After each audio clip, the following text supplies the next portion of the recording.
Hello students. तो इस video में हम लोग आज डिस्कस करेंगे क्लास टेंथ का थर्ड टॉपिक, जिसका नाम है pair of linear equation in two variable. तो ये इस टॉपिक का फर्स्ट वीडियो है। तो मैं आज यहाँ पर आपको इस टॉपिक का बेसिक्स से स्टार्ट करूँगा।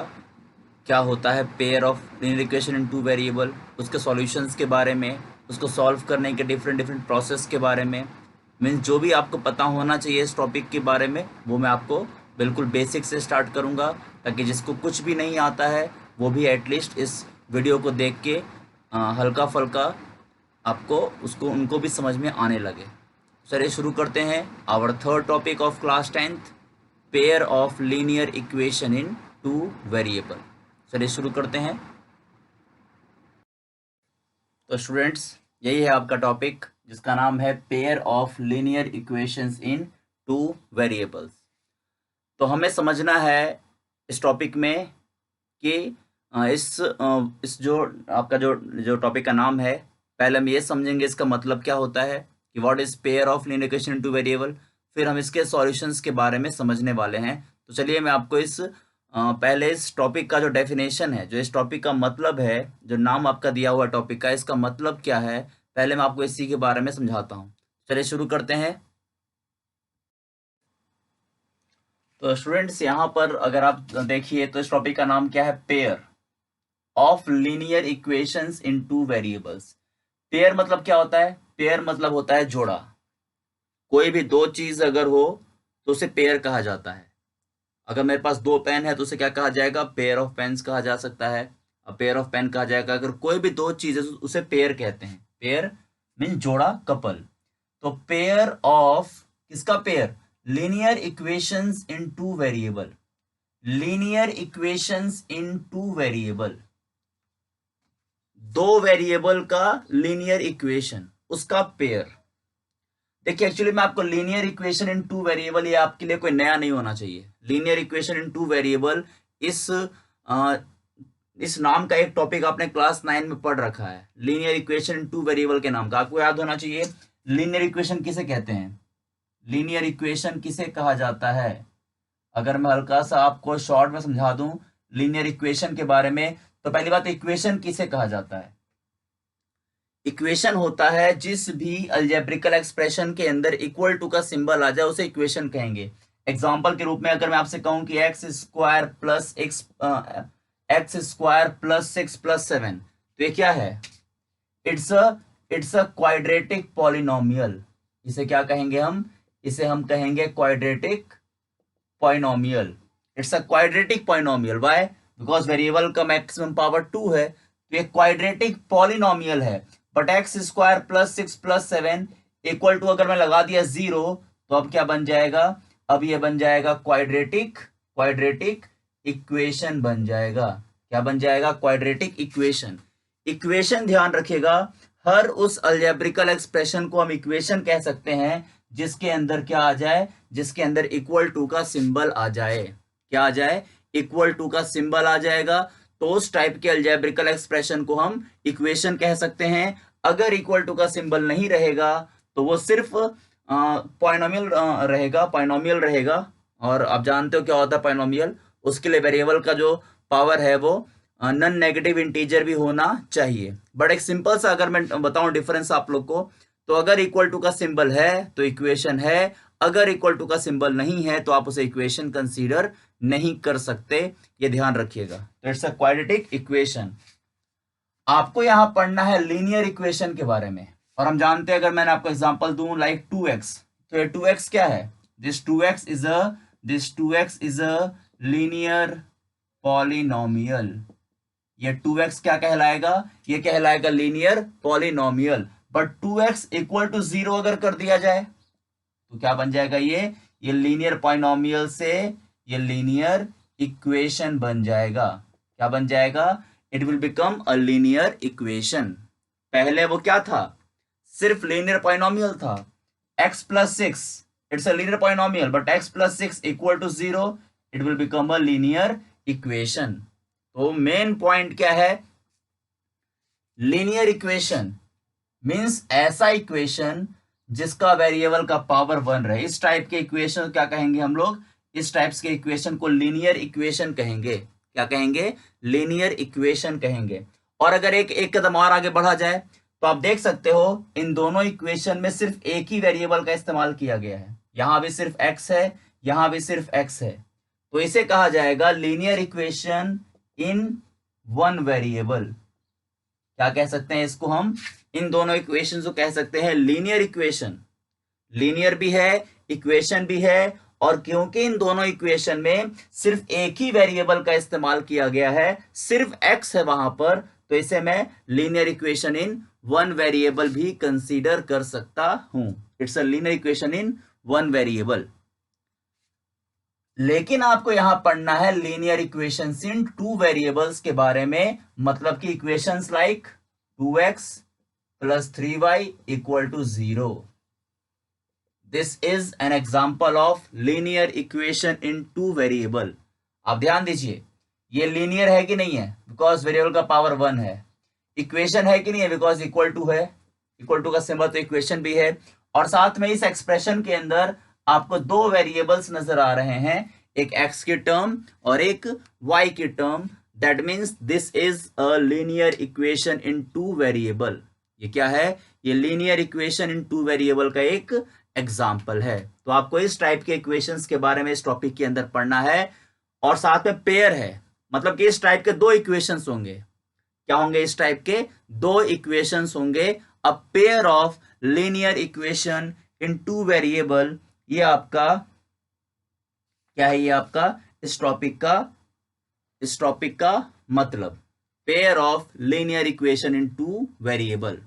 लीनियर रहेगा, इक्वेशन रहेगा, और साथ में क्या रहेंगे? दो वेरिएबल, और साथ में दो इक्वेशंस रहेंगे। That's why this is called a pair of linear equation in two variable. अब मैं आपको इसके बारे में एक नेक्स्ट पॉइंट समझाता हूं। तो ये हो गया टॉपिक का मतलब। मुझे उम्मीद है आप लोग को इस टॉपिक का मतलब समझ में आ चुका होगा। तो नेक्स्ट पॉइंट है इस टॉपिक का, general form of a pair of linear equations in two variable. General form, इसे आप जनरल फॉर्म के जगह पर आप चाहो तो इसे आप स्टैंडर्ड फॉर्म भी कह सकते हो, आपकी मर्जी है। स्टैंडर्ड फॉर्म या फिर जनरल फॉर्म किस चीज का? Pair of linear equations in two variable. जैसे हमने हर बार हर चीज का एक जनरल फॉर्म पढ़ा है। हमने क्वाड्रेटिक पॉलिनोमियल का एक पढ़ा general form, ax square plus bx plus c। It's a standard form of a quadratic polynomial where a b c belongs to real number and a not equal to 0, ऐसा होता है। साथ हमने क्या पढ़ा था? ax cube plus bx square plus cx plus d। ये सारी बातें आप पढ़ चुके हो। This is a standard form, general form of a cubic polynomial. यहां भी सेम केस है, where a b c d belongs to real number and a should not equal to 0। उसी तरीके से, उसी कंडीशन पे यहां पर pair of linear equation in two variable, इसका भी एक स्टैंडर्ड फॉर्म होता है, इसका भी एक जनरल फॉर्म होता है। अब वो जनरल फॉर्म क्या है उसके बारे में समझते हैं।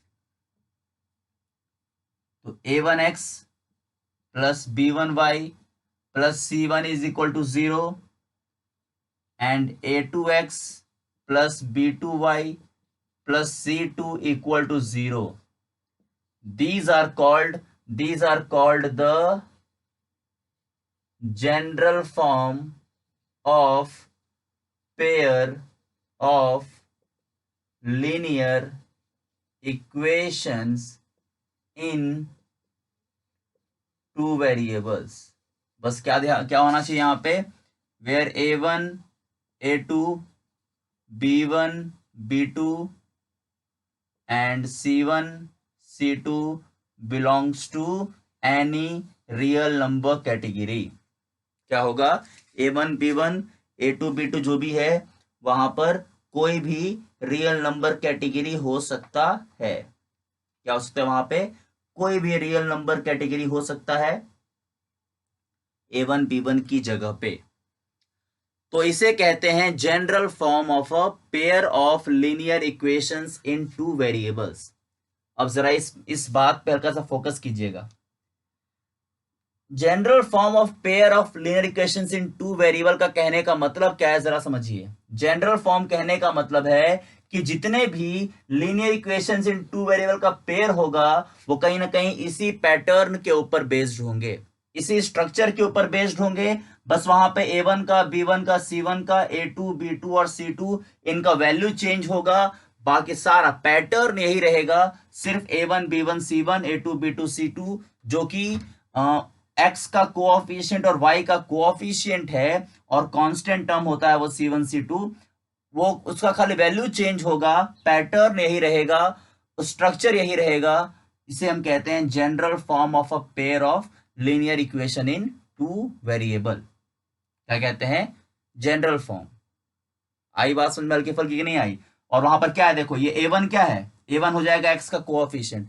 एक बात ध्यान रखिएगा, जहां जिस भी जगह पे 1 लगा हुआ है, चाहे वो a1 हो, चाहे वो b1 हो, चाहे वो c1 हो, 1 मीन्स वो फर्स्ट इक्वेशन को रिप्रेजेंट कर रहा है और 2 मीन्स वो सेकेंड इक्वेशन को रिप्रेजेंट कर रहा है।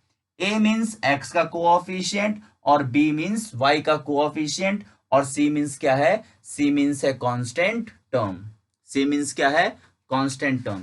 ये a1 a2 b1 b2 c1 c2 इसको ढंग से क्लियर कर लीजिएगा, बिकॉज इस पॉइंट का इस्तेमाल हमें आगे चलकर आने वाला है, क्योंकि हमें वहां पर उसके हेल्प चाहिए होती है कि a1 कौन है, b1 कौन है। उसके हेल्प से हम काफी सारे पॉइंट्स जो हैं इस टॉपिक के अंदर सॉल्व करते हैं। इसीलिए a1 a2 b1 b2 और c1 c2 इनमें कंफ्यूज मत कीजिएगा कि a1 कौन है, b1 कौन है। मैं फिर से एक बार समझा दे रहा हूं, जहां जहां 1 है वो फर्स्ट इक्वेशन को रिप्रेजेंट कर रहा है, जहां जहां 2 है वो सेकेंड इक्वेशन को रिप्रेजेंट कर रहा है।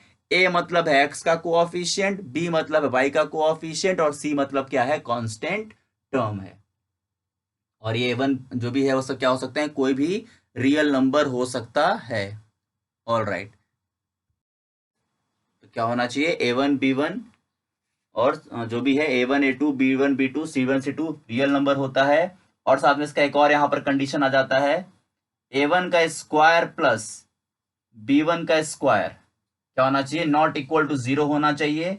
और सेम कंडीशन से a2 का स्क्वायर प्लस b2 का स्क्वायर ये भी क्या होना चाहिए, नॉट इक्वल टू 0 होना चाहिए।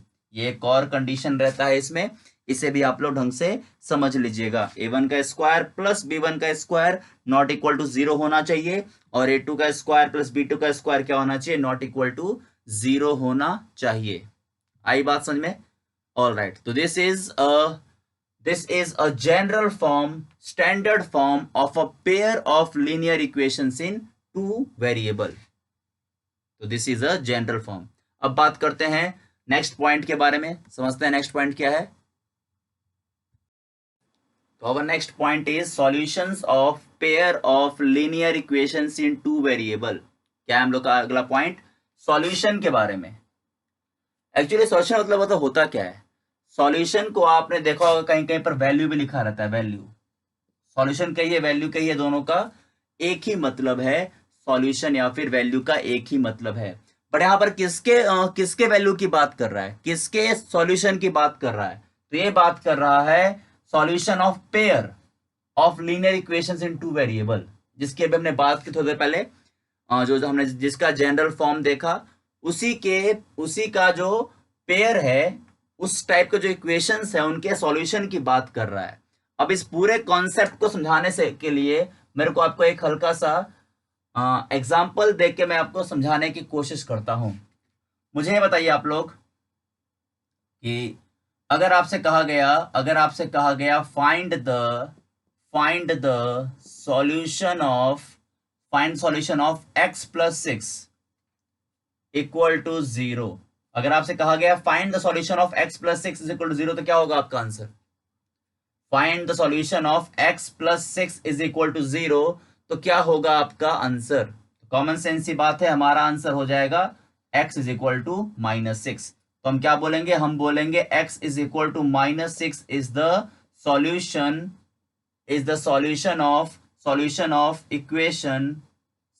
Of equation x plus 6 is equal to 0, है कि नहीं है? ये बोलेंगे ना कि और कुछ बोलेंगे, x इज इक्वल टू -6 जो है इस इक्वेशन का सॉल्यूशन है। कैसे निकाला, हमने निकाला ट्रांसपोजिशन मेथड से। कौन से मेथड से, ट्रांसपोजिशन मेथड, जिसके बारे में हम बचपन में पढ़ चुके हैं। ट्रांसपोजिशन मेथड क्या करते हैं? इस मेथड में हम वैल्यूज को इंटरचेंज करते हैं, लेफ्ट से राइट भेजते हैं और राइट से लेफ्ट में लेके आते हैं, और साइड को चेंज करने से एलएचएस से आरएचएस में या फिर आरएचएस से एलएचएस में लाते वक्त हम क्या करते हैं? प्लस को माइनस में कन्वर्ट करते हैं और माइनस को प्लस में। Multiply will become divide and divide will become multiply. इसी को बोला जाता है ट्रांसपोजिशन मेथड। उसी मेथड के हिसाब से एक्स का आंसर कितना आ गया? -6। और ये -6 जो है ये इस इक्वेशन का सॉल्यूशन है। ये x इज इक्वल टू -6 जो है वो क्या है? इस इक्वेशन का सॉल्यूशन। इस बात का ये मतलब हुआ कि अगर मैंने इस x की जगह पर -6 पुट किया, पुट करो जरा एक बार x की जगह पे, तो -6 + 6 = 0 means 0 is equal to 0 means LHS is equal to क्या आ जा रहा है? RHS आ जा रहा है। Left hand side will equal to right hand side by putting that value -6 in the equation. मतलब ये कि सॉल्यूशन का मतलब ये होता है, सॉल्यूशन कहिए या वैल्यू कहिए, सॉल्यूशन या वैल्यू का कहने का मतलब होता है कि उस इक्वेशन में उस वेरिएबल की जगह पर आप कौन सा ऐसा वैल्यू पुट करोगे ताकि वो इक्वेशन को पूरा सॉल्व कर इक्वल टू RHS आ जाए। तो जिस वैल्यू को पुट करने से ऐसा हो जाता है मीन्स इक्वल टू RHS आ जाता है, वैसे वैल्यूज को उस इक्वेशन का सॉल्यूशन कहा जाता है, वैल्यू कहा जाता है। क्या कहा जाता है? उस इक्वेशन का सॉल्यूशन या उस इक्वेशन का उसे वैल्यू कहा जाता है। तो इस इक्वेशन में कौन आ गया? इसका -6 आ गया। अब एक और सवाल कि क्या -6 के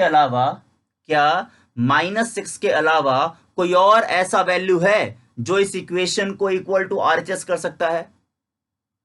सोचिए फिर से मेरा सवाल क्या है। क्या -6 के अलावा कोई और ऐसा वैल्यू है इस इक्वेशन में जिसको मैं यहां पर पुट करूंगा x की जगह पे तो equal to RHS means equal to 0 आ जाएगा? कोई और ऐसा वैल्यू है? तो इसका आंसर आएगा नहीं, कोई और ऐसा वैल्यू नहीं है। तो क्या आप लोग यहां से क्या समझे? आप लोग को यहां से यह समझना है कि इस इक्वेशन का यूनिक सॉल्यूशन होता है। क्या होता है? Unique solution. यूनिक सॉल्यूशन कहने का मतलब है कि x का सिर्फ और सिर्फ एक ही सॉल्यूशन पॉसिबल है और इस क्वेश्चन का वो सॉल्यूशन है -6। इस इक्वेशन का वो कौन सा सॉल्यूशन है? -6। अब ये कौन सा इक्वेशन था? फॉर काइंड इन्फॉर्मेशन, ये कौन सा इक्वेशन था? ये था linear equation in one variable. मतलब आपको क्या समझ लेना है यहां से? आपको यहां से ये समझ लेना है कि linear equation in one variable का हमेशा यूनिक सॉल्यूशन ही होता है। Always remember, linear equation in one variable का हमेशा यूनिक सॉल्यूशन होता है। अब मेरा अगला सवाल देखिए, अगला पॉइंट है find the solution of 2x plus y is equal to 8. Find the solution of 2x plus y is equal to 8. यहां पर मैंने देखा linear equation in one variable था, उसका सॉल्यूशन निकाला, यूनिक आया। तो हमने यहां से क्या पॉइंट निकाल लिया? इस वाले एग्जांपल से ये पॉइंट निकाल लिया कि linear equation in one variable का हमेशा यूनिक सॉल्यूशन होता है। और इस वाले पॉइंट से क्या निकलेगा अब समझते हैं। तो आप देख सकते हो इस बार एग्जांपल मैंने किसका लिया है? इस बार मैंने एग्जांपल लिया है linear equation in two variable का एग्जांपल लिया है। अब इसका सॉल्यूशन कैसे निकालोगे? तो इसका सॉल्यूशन निकालने के लिए क्या करते हैं? देखो ध्यान से, इसका सॉल्यूशन निकालने के लिए 2x plus y is equal to 8, तो यहां बन जाएगा y is equal to 8 minus 2x, y is equal to 8 minus 2x। फिर यहां पर हम करते हैं एज्यूम वाला प्रोसेस। एज्यूम वाला प्रोसेस मतलब अगर आप सपोज करो, अगर आपने x की जगह पर 0 वैल्यू एज्यूम किया, आपने सोचा कि x की जगह पर 0 आएगा, तो अगर आपने x की जगह पर 0 पुट किया तो y का वैल्यू कितना आ जाएगा? 8 आ जाएगा, बिकॉज 2 into 0 0, 8 minus 0, तो y का वैल्यू 8 आ गया। अगर आपने x की जगह पे 1 पुट किया तो y का वैल्यू 6 आ जाएगा। अगर आपने x की जगह पे 2 पुट किया तो y का वैल्यू 4 आ जाएगा। 3 पुट किया तो y का वैल्यू 2 आ जाएगा। 4 पुट किया तो y का वैल्यू 0 आ जाएगा। तो कहने का क्या मतलब है, इस पूरे कॉन्सेप्ट का कहने का ये मतलब है, इस पूरे कॉन्सेप्ट का कहने का ये मतलब है कि linear equation in two variable, linear equation in two variables have infinite many solutions possible. Infinite many solutions possible. Infinite many solution possible. तो क्या है हम लोग का point, linear equation in two variable have infinite many solutions. Means अगर linear equation in two variable होगा ना तो क्या होगा, उसके इनफाइनाइट मैनी सॉल्यूशंस होते हैं। मींस बहुत सारे अनगिनत सॉल्यूशंस होते हैं। आप देख पा रहे हैं, मैंने यहाँ निकाले भी हैं कुछ। ये 08 क्या है, ये 08 जो है इस इक्वेशन का सॉल्यूशन है। और ना सिर्फ 08 है बल्कि 16 है, 24 है, 32 है, 40 है, और भी आप बहुत सारे निकाल सकते हो। और भी इसके बहुत सारे सॉल्यूशंस निकाले जा सकते हैं। Just by assuming the value of x you will get the new value of y। आप x की जगह पर अपने मन से कोई वैल्यू एज्यूम करो, चाहे वो 0 हो, 1 हो, 2 हो, -1 -2, कुछ भी एज्यूम कीजिए और y का आपको नया वैल्यू निकल जाएगा। और जितने भी वैल्यूज आप निकालोगे सबके सब क्या होंगे, linear equation in two variables, इस वाले इक्वेशन के वो सॉल्यूशन कहलाएंगे। दैट्स वाई पॉइंट क्या बनता है, linear equation in two variables have infinite many solutions possible. और वहीं पर यहां पर क्या बना था, यहां पर बना था linear equation in one variable have only one solution possible. सिर्फ और सिर्फ इसका एक ही सॉल्यूशन पॉसिबल है। क्या है, यूनिक सॉल्यूशन, एक ही सॉल्यूशन पॉसिबल है। किसका, linear equation in one variable का सिर्फ एक सॉल्यूशन, और linear equation in two variable का more than one solution. Infinite many solutions are possible. लेकिन ना आपको जो पढ़ना है इस टॉपिक में, ना वो वन वेरिएबल वाला इक्वेशन है, ना वो टू वेरिएबल वाला इक्वेशन है। टू वेरिएबल वाला इक्वेशन तो है, टू वेरिएबल वाला इक्वेशन तो है, लेकिन पेयर में है, सिंगल नहीं है। यहां पर सिंगल इक्वेशन था, we have a single linear equation in two variable, तो उसका क्या था, उसका इनफाइनाइट सॉल्यूशन था। बट अगर पेयर में होगा तब क्या होगा और क्या उसका मतलब है, अब समझते हैं वो। तो इस पॉइंट को क्लियर रखिएगा। ये मैंने आपको इसलिए समझाया बिकॉज अगर आप ये समझ जाओगे तो जो अब मैं समझाने जा रहा हूं, जो कि इंपॉर्टेंट ज्यादा है, वो आपको ज्यादा बेहतर तरीके से समझ में आ जाएगा। तो remember this two points are very important. चलिए तो अब समझते हैं नेक्स्ट पॉइंट।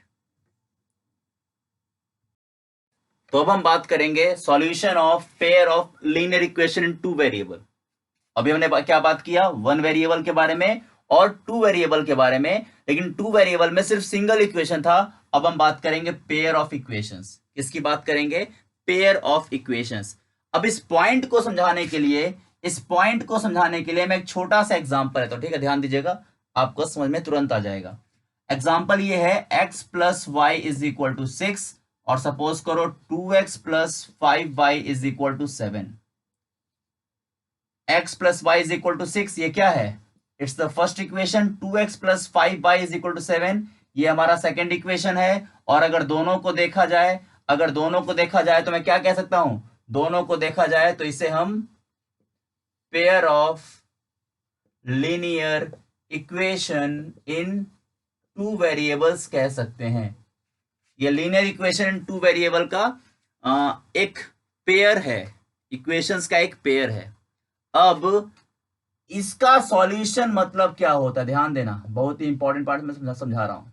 इसका सॉल्यूशन मतलब क्या होता है, तो स्टूडेंट्स इसका सॉल्यूशन मतलब होता है इस अगर आपसे ऊपर कुछ क्वेश्चन में लिख दिया जाए कि फाइंड द सॉल्यूशन, अगर कर दिया जाए, सपोज करो कह दिया जाए कि find the solution of this equation, अगर ऐसा कह दिया जाए तो इस इक्वेशन का, इन इक्वेशंस का सॉल्यूशन मतलब होता है एक्स और वाई का, ध्यान से मेरी बात समझिएगा, एक्स और वाई का ऐसा वैल्यू, एक्स और वाई का ऐसा वैल्यू जो दोनों इक्वेशन को सेटिस्फाई करे, दोनों इक्वेशंस को सेटिस्फाई करे, कहने का मतलब है दोनों इक्वेशंस का LHS is equal to RHS हो जाए।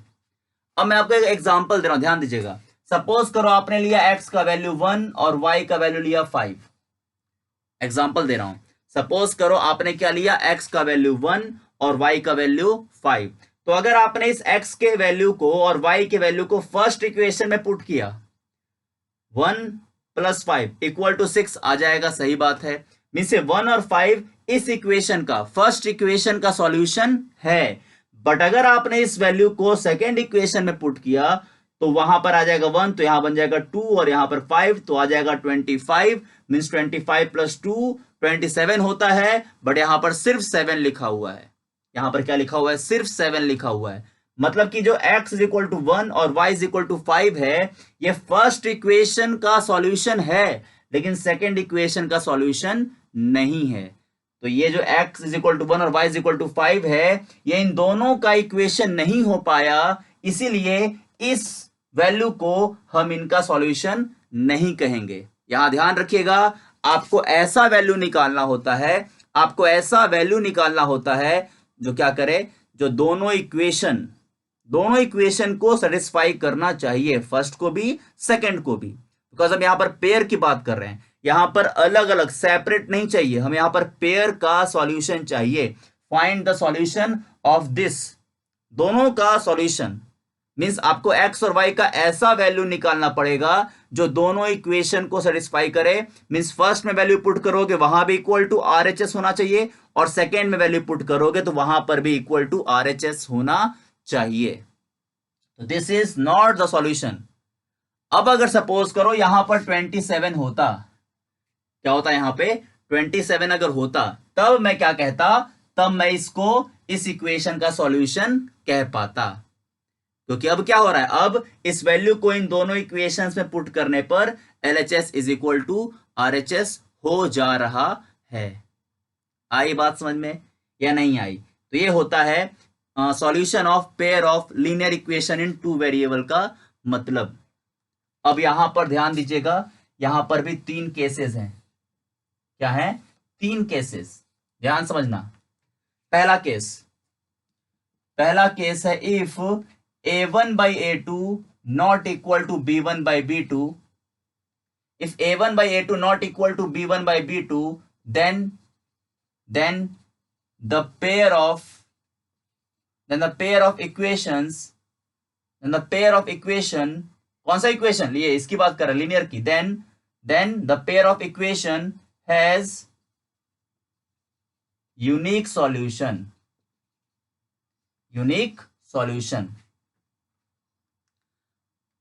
अब इस बात का मतलब क्या, मैं समझाता हूं। पहले मैं तीनों केस लिख लेता हूं, ठीक है। फिर सेकंड में आ जाएगा if a1/a2 equal to b1/b2 equal to c1/c2,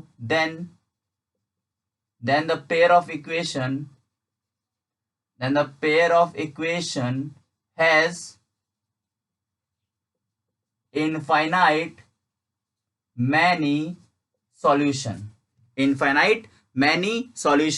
फिर तीसरा केस आएगा if a1/a2 equal to b1/b2 but not equal to c1/c2, then the pair of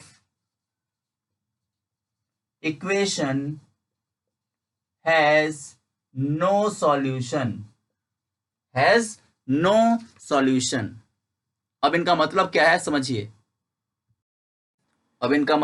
वो समझते हैं। देखो मैंने क्या लिखा है, हाँ तो मैं आपको समझा चुका हूं कि सॉल्यूशन का मतलब क्या होता है। अब मैं pair of linear equations in 2 variable के ऊपर बेस्ड जो 3 केसेस हैं उनके बारे में समझा रहा हूं। पहला केस आता है अगर a1/a2 नॉट इक्वल टू हुआ b1/b2, मीन जो आपको इक्वेशन दिया जाता है ना, ध्यान समझना मेरी बात को, जो आपको इक्वेशन दिया जाता है जिसका आपको सॉल्यूशन निकालना होता है, अगर उसका a1/a2, अब ये a1 a2 b1 b2 क्या होता है ये मैं आपको इस वीडियो के स्टार्टिंग में समझा चुका हूं।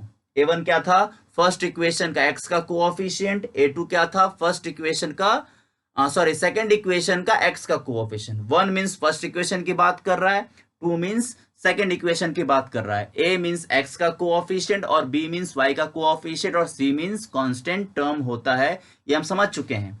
मतलब ध्यान रखिएगा कि अगर किसी भी पेयर ऑफ इक्वेशन के अंदर, अगर किसी भी पेयर ऑफ इक्वेशन के अंदर अगर ऐसा केस है, अगर उसका a1/a2 बराबर नहीं है b1/b2 के, तो गारंटी मानिए उस इक्वेशन का यूनिक सॉल्यूशन होगा। क्या होगा उस इक्वेशन का यूनिक सॉल्यूशन? उस इक्वेशन का यूनिक सॉल्यूशन होगा। इस बात का कहने का यह मतलब है कि उस इक्वेशन का x और y का सिर्फ एक ही ऐसा वैल्यू पॉसिबल है, सिर्फ एक ही ऐसा वैल्यू पॉसिबल होगा जो उस इक्वेशन के वेरिएबल के जगह पर वैल्यू पुट करने से LHS is equal to RHS आ जाएगा। मींस x और y का सिर्फ एक ही वैल्यू होगा, x का सिर्फ एक वैल्यू और y का वैल्यू। जैसे देखो, जैसे एक ही इस एग्जांपल में हो रहा है, अगर आप इसका देखो x1 इसका a1 कितना है, इसका a1 है 1 और a2 कितना है 2, जो कि नहीं इक्वल है b1 1 और b2 5, दोनों आपस में इक्वल नहीं था। और इसका आंसर कितना आया, इसका आंसर आया x इज इक्वल टू 1 और y इज इक्वल टू 5, जो कि इस इक्वेशन का क्या होगा, जो कि इस इक्वेशन का यूनिक सॉल्यूशन कहलाएगा। ये इस इक्वेशन का यूनिक सॉल्यूशन है। क्यों है यूनिक? बिकॉज इस कंडीशन को फॉलो कर रहा है। तो अगर कोई भी दिया गया इक्वेशन इस कंडीशन को फॉलो करेगा तो गारंटी मानिए उसका सॉल्यूशन यूनिक होगा, और अगर इसको फॉलो करेगा तो इनफाइनाइट होगा। इसको फॉलो करेगा तो अगर a1/a2 इक्वल होगा b1/b2 इक्वल होगा c1/c2, तो उस इक्वेशन का इनफाइनाइट मैनी सॉल्यूशन होगा। मतलब कि x और y के बहुत सारे ऐसे वैल्यूज हो सकते हैं जो दोनों इक्वेशंस को सेटिस्फाई करेंगे। और अगर इसको फॉलो करेगा a1/a2 equal to b1/b2 but not equal to c1/c2, तो ध्यान रखिएगा उस दिए गए इक्वेशन का नो सॉल्यूशन होगा। नो सॉल्यूशन कहने का मतलब है x और y का एक भी ऐसा वैल्यू ना निकलना जो दोनों इक्वेशन को सेटिस्फाई कर सके। नो सॉल्यूशन, एक भी वैल्यू नहीं होगा। तो ये तीन कंडीशंस हैं, जिनमें से इन दोनों कंडीशन को कहते हैं कंसिस्टेंट, क्या कहा जाता है कंसिस्टेंट सिस्टम, और उसे कहा जाता है इनकंसिस्टेंट सिस्टम। क्या कहा जाता है? Inconsistent system. तो कंसिस्टेंट और इनकंसिस्टेंट के बारे में हम नेक्स्ट वीडियो में समझेंगे, और हम नेक्स्ट वीडियो में समझेंगे कि किस टाइप से क्वेश्चंस को सॉल्व किया जाता है, किस टाइप से सॉल्यूशन निकाले जाते हैं। बिकॉज इस टाइप के इक्वेशंस का सॉल्यूशन निकालना मैंने आपको नहीं सिखाया है, ये तो मैंने बस ऐसे एग्जांपल के रूप में ले लिया था जिससे उसका आंसर निकल गया। तो प्रोसेस क्या है, कैसे निकलते हैं सॉल्यूशंस, और ये कंसिस्टेंट इनकंसिस्टेंट क्या है, और इन सब बातों पे, सब कंडीशंस के बारे में हम और अच्छे से समझेंगे इस टॉपिक के नेक्स्ट वीडियो में। तो ये आपका इस वीडियो में इतना ही। जो मैंने आपको बातें समझाई हैं, इन बातों को ढंग से अच्छे से पढ़ लीजिएगा, रिवाइज कर लीजिएगा। बिकॉज बेसिक्स बहुत ज़रूरी होता है किसी भी टॉपिक को स्टार्ट करके उस टॉपिक के क्वेश्चंस को अच्छे से सॉल्व करने के लिए जो बेसिक्स होता है वो काफ़ी इंपॉर्टेंट होता है। तो मैंने आप लोग को इस टॉपिक का बेसिक दे दिया है। अब हम नेक्स्ट वीडियो में समझेंगे जो हमारा नेक्स्ट पॉइंट होगा उसके बारे में। तो ठीक है स्टूडेंट्स, आप लोग क्वेश्चंस ट्राई करते रहिए, सॉल्व करते रहिए और अपना ध्यान रखिए।